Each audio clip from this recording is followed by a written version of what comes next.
Hi, welcome to Mayhem News Live, Wrestling Weekly, 9/28/2013. As you can tell, it's a Saturday. My son is home.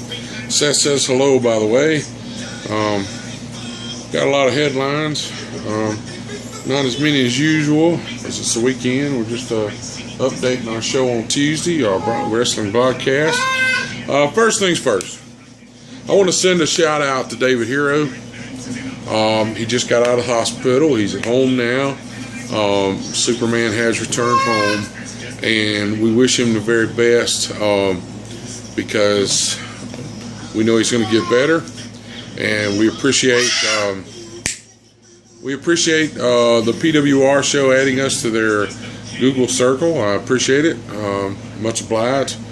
I always try to give y'all credit when I see something or hear something that y'all said, and I talk about it. So we're going to move right into headlines. Apparently, the U.S. District Court of Arizona rejected a petition by WWE to transfer former producer Andrew Green's lawsuit against the company and The Big Show to a federal court. Apparently, Green and his family filed suit after an incident during the interview following the Royal Rumble this year. The suit claims Green was struck by Wright while trying to conduct an interview. Apparently, something was said, set the Big Show off, and he put his hands on this man, and the man is suing him.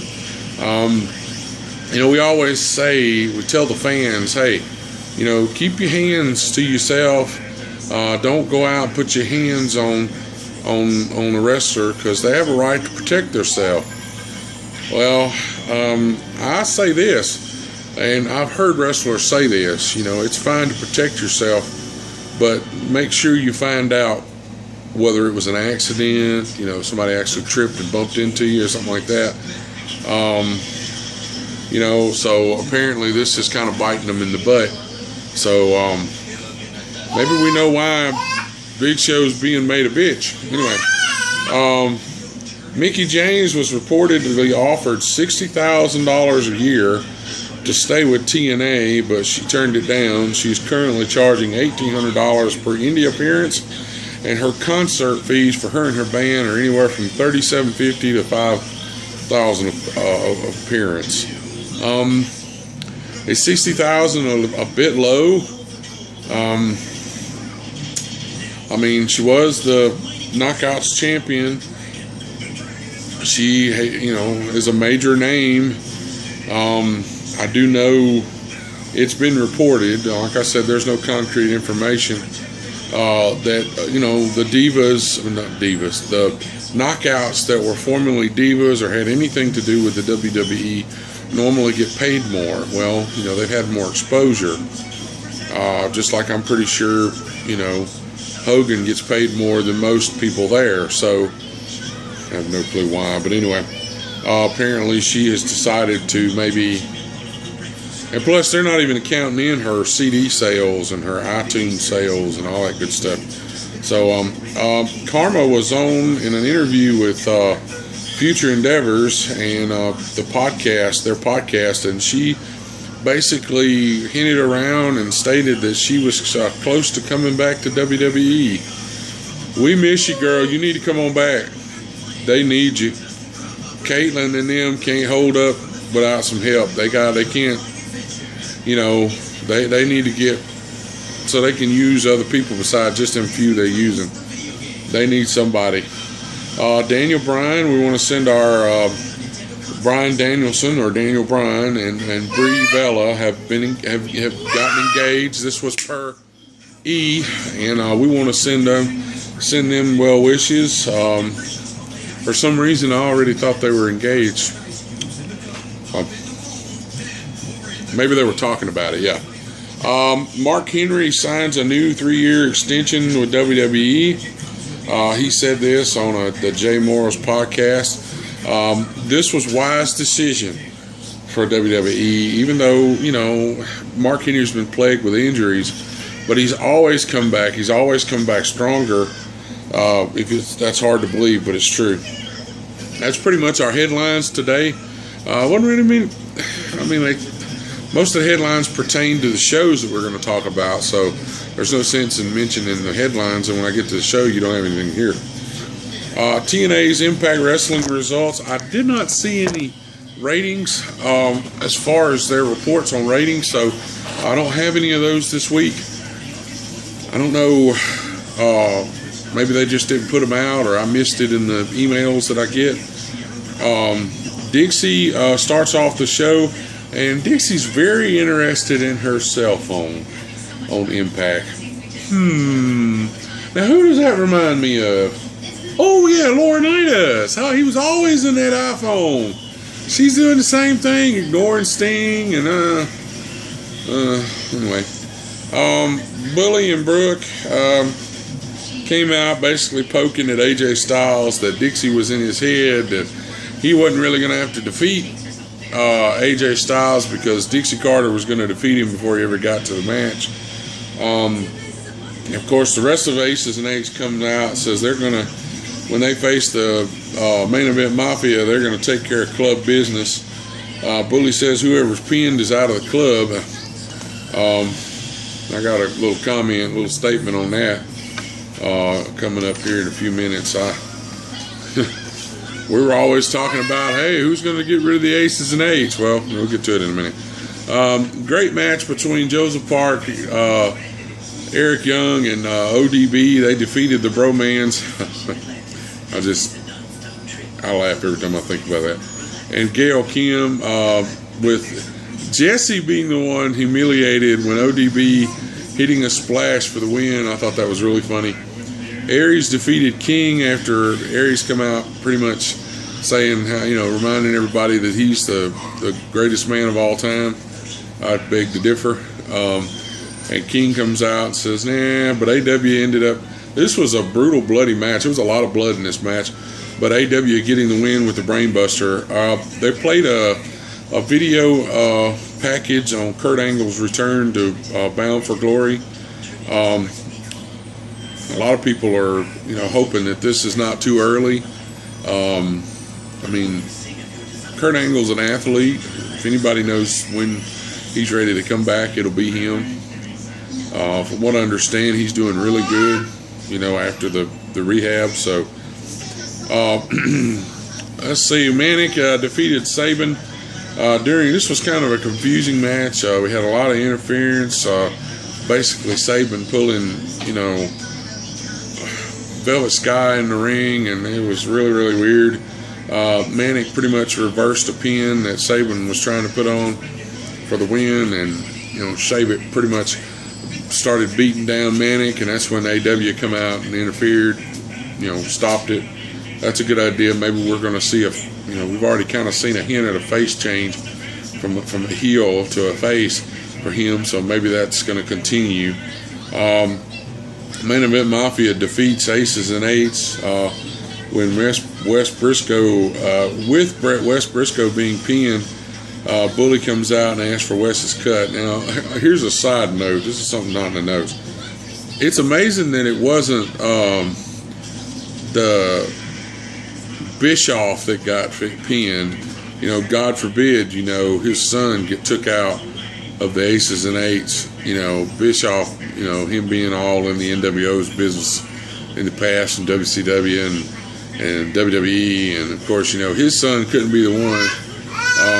I like Wes Briscoe better anyway, so maybe we're going to see a face change for him. Basically, he refuses, stands up to him. Bully Ray, of course, beats him up, and the other Aces and Eights, even with Nux, sit there like a little puppy. Okay, I'll take it on. It's Bully Ray. It's still 2-on-1. Anyway, Hogan gets AJ to sign a contract, which, of course, Dixie Carter comes out and tears it up, and then basically gives Hogan an ultimatum for next week: either get in line like everybody else or watch from the sidelines. And I still say they're going to do a CM Punk. I think eventually AJ's going to say, if I win your title at Bound for Glory, I'm just going to leave and take your title with me. And that's when they'll cue Jeff Jarrett's music, and just kind of sensing the future. Oh yeah. Notice the haircut. Oh yeah. Had to get it cut. Had to go. Anyway, SmackDown results. Triple H kicks off the show with another best of business speech. And Triple H, just in case you're watching, it's getting older by the minute. Yeah, just want to let you know that. Really tired of hearing that same old speech. Best for business. Yeah. Del Rio defeats R-Truth. Basically another cookie cutter match. We've seen it 3 times the last month, at least. Real Americans defeat Primetime Players. They're really pushing, kind of giving the Primetime Players a lot. They said during this match that it looked to me like Titus got hit pretty good in the head. He was kind of loopy through the whole thing. So I don't know if they ended it so fast because he was kind of, feeling the effects of that hit to the head. I don't know. Bray Wyatt just destroys Zack Ryder. And if I was going to go down Zack Ryder, I would have picked Bray Wyatt to go down to instead of We the People. I mean the Real Americans, excuse me. Sorry. Which the only American actually in there is Swagger and the old guy. So really don't know what. Anyway. We had Ziggler versus Ambrose. Ends in a no contest. And another no contest. We've had plenty of DQs. We've had plenty of no contest. It seems to get to where it's pretty much a big habit. Triple H comes out, and of course, Teddy Long's at home. He's got his Triple H voodoo doll, and he's whispering in Triple H's ear, "We want a 6-man tag match. We want a 6-man tag match," because it pretty much breaks down to the Shield jumps in and starts to mess around. So basically, with him and the voodoo doll and Triple H listening, we end up with the Shield versus Ziggler, RVD, and Kofi, which the Shield wins. And that makes me think that's why Teddy Long's at home with his voodoo doll. I'm sorry, but it's true. I mean, I don't know. AJ defeats Cameron, pretty much straight up match with the Divas. Santino defeats Slater with some Kali help. Apparently, Jinder Mahal tried to snake charm the Cobra. And Big Kali comes out and, pretty much puts a stop to that and giving, Santino hits the Cobra and wins. The Rhodes Dynasty accepts Triple H's invite to Raw. Now, I think this is the best part of the whole show when they talk about this act, and, there was a statement on Twitter by Cody Rhodes telling Triple H that the Cowboy, the painted one, and the Heir accepts his invitation to Raw. And this storyline is really starting to wind up faster and faster. And right now, other than the Wyatts, this is probably the best thing going other than the Wyatts and CM Punk and Paul Heyman. And I truly am going to enjoy this storyline. Accidentally hit the wrong button. So I'm going to have some stuff put in there. So we're going to move on with the show. But this is actually going to be an actual great... It could go a while. I think the fact that you've got Cody Rhodes, you've got Dustin Rhodes or Goldust, and you've got the American Dream Dusty Rhodes, I truly think that they're just really going to, they're really going to blow this out of the water. And I think it's really going to be a great show. And I think it's going to, the storyline, it's really just going to run for a while. And this is what WWE needs. This is what they need to have people quit questioning the fact that they'd rather DVR and so they could fast forward it and just hit the high points. And I'm actually guilty of that. I'm actually pretty guilty of the fact that, it gets old. you know, oh, well, we're going to open up the show with all the wrestlers sitting out on the stage, or Triple H popping off about it's best for business. And of course, I know it's building the storyline, but, you know, let's mix it up a little bit. You know, let's actually start off with a match first and have Triple H. But in this SmackDown, he comes out a lot in this SmackDown. At the end of it, okay, Miz originally beat Orton, but Triple H comes out and said Orton actually disqualified himself on purpose. So he restarts the match. And then Orton defeats Miz with a shattering RKO. And, you know, I mean, it was a great show, but when you watch stuff like Ring Warriors, you know, even Ring of Honor, you know, stuff like that, excuse me, we are facing our yeah, I thought it was something like that. Sinuses. You know, my sinuses are killing me. But anyway, but you know, we got fans sit at home, and you know, there's a lot of wrestlers talk about, well, you need to quit being a recliner bookie, you know, but when I can sit at home and watch the show, and 2 minutes before something happens say, that's going to happen. And it does. It's called predictability. When a show is that predictable, people decide to record it and just fast forward through the matches until they get to what they want to see. Used to, when you had problems, you had people running in to save people. Now you've got the bad guys just beating the hell out of someone. Yeah, what's the deal? You know, we don't care. Yeah. We just let that guy get beat up. Sounds right. You know, we need those run-ins like we had 2 weeks ago on Raw. We need those run-ins.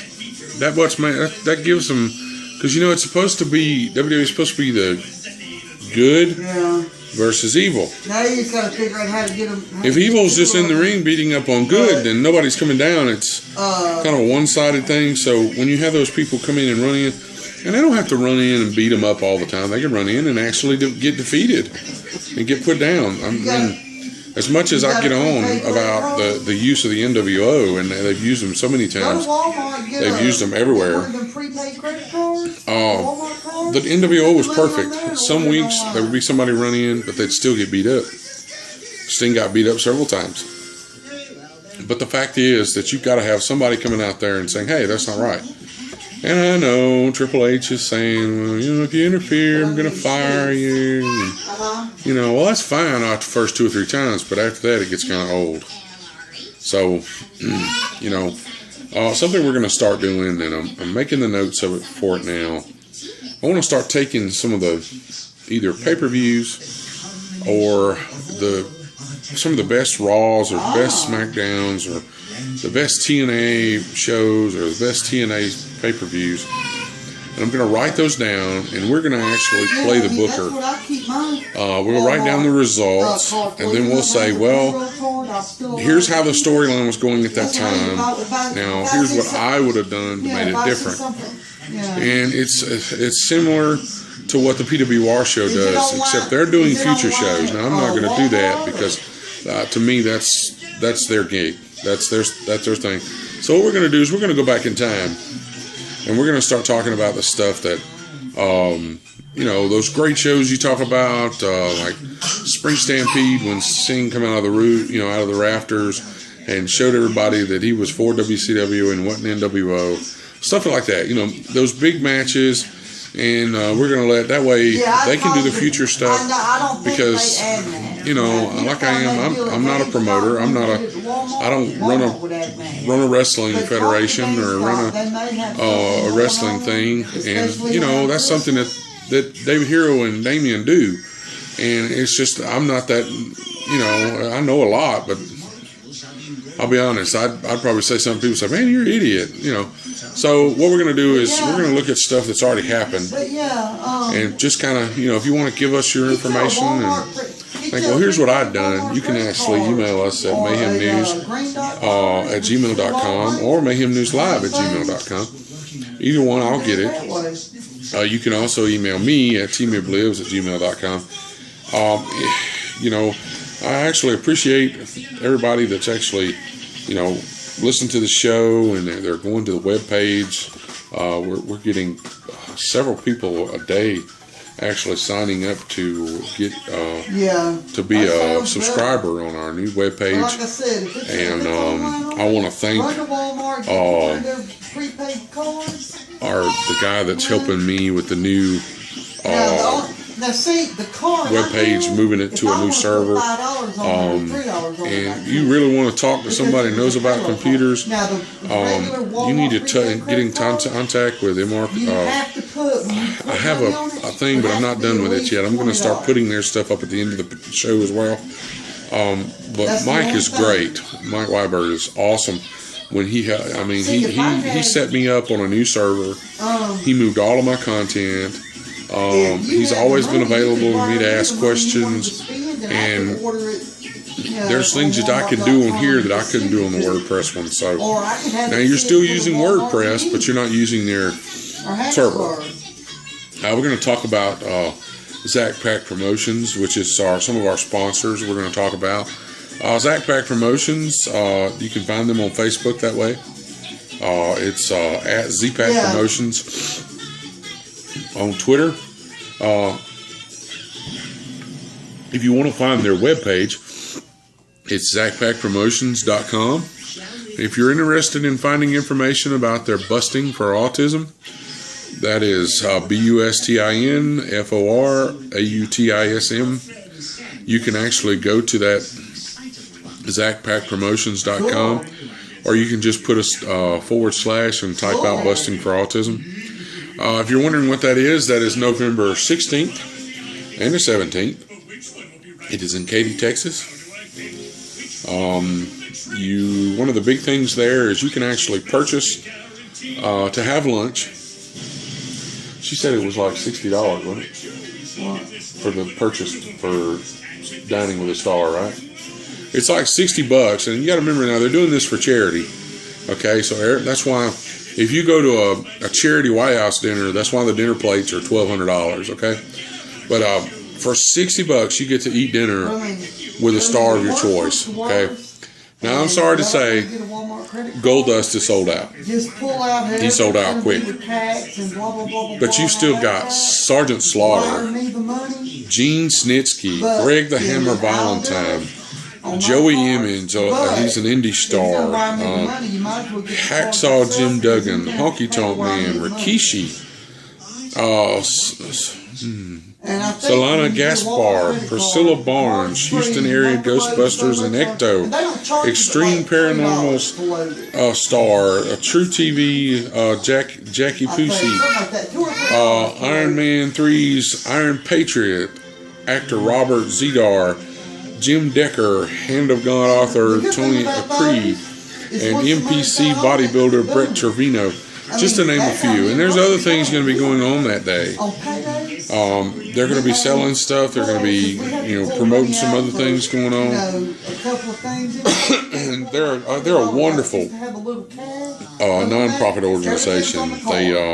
They're trying to help people with cancer, families, people with special needs, children and their families. They're doing so much and stuff that's close to their heart. And, I may even, between these, since I had the show actually stop in the middle because I hit the wrong button, I may actually put one of their pictures up in between the two shows. So, Fight Disability Slurs. Fight Disability Slurs is on Facebook.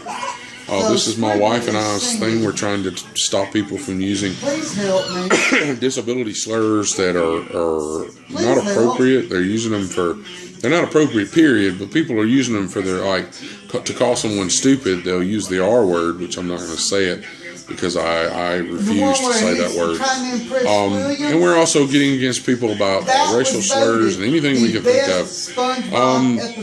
Also, if the song that you heard at the front of the show that opens the show up. That is a song by Throttle. That's THRODL.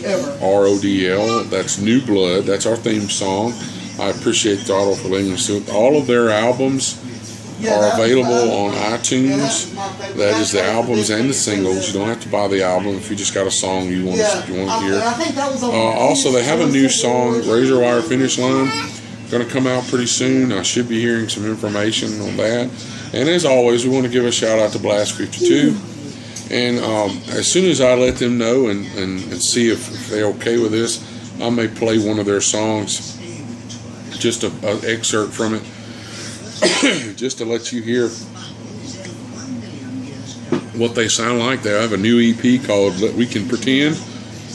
And if you'll go to our webpage, this is Mayhem, little dash, news.com, and look to the right under affiliates or sponsors. You will see that I have the links for their Amazon and iTunes if you have an Amazon account or you have an iTunes account. I actually have their link where you can go buy either the singles or the album. But I really appreciate everyone staying in touch with the show, and I appreciate everyone that's looked at our webpage, they're subscribing. Tell your friends, and if you listen to the show, hit that subscribe button, because we're moving up, but we need to move up a little faster. And again, I want to send a shout out to Boogie 2988. Him and his fiance are getting married here pretty soon. I want to send him best wishes, and hope they have a great time and a great life together. And this has been Mayhem News Live, and I'm going to let Throttle take us out today. So you have a great day and have a wonderful weekend.